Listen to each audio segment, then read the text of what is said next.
In this video, we're going to take a look at the microphone changes to Adobe Connect. So under the meeting section, that's often where you're going to be able to make changes to each session that are persistent across each one. So when I say persistent, as in if I make this change, the next time I go into the session, it will still be that way. So let's take a look at those settings. So in this case, we're going to look at the Manage Access and Entry. In the Manage Access and Entry section, what you can do is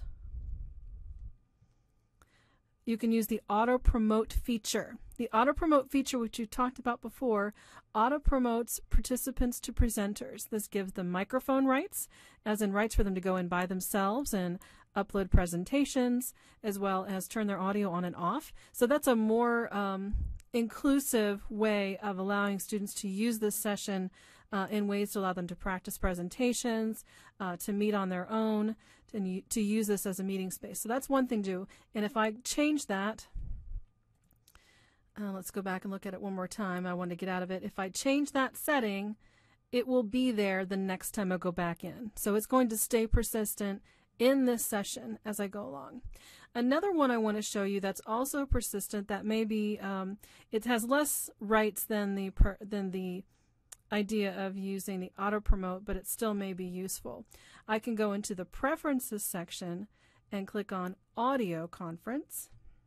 And here I can set it up so that when participants enter the session, they can use their microphones. So this will not allow them to upload any content, but it will give them persistent rights to activate their microphone every time they come in. So if I do this, it will be persistent every time. This will be nice also if students want to jump in and have a conference call together, they can do that. You may not want them to upload content or alter any of the other content that's in the session, and this would prevent that and only allow them to do chats. So that's another thing you can do, and if I click done, that saves it to the session and it will be persistent across every time they open it up and look at it. So that's two kind of rather nice changes, I think, that will certainly affect the way students use their Adobe Connect room and the way you can give them just different levels of rights. With the auto promote feature, you are giving them a lot of freedom and control to upload their own content.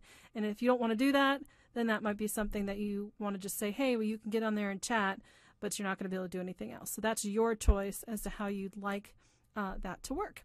So hopefully that makes some sense, and you'll be able to use that feature to your advantage to give students the right kind of rights as they use their Adobe Connect session.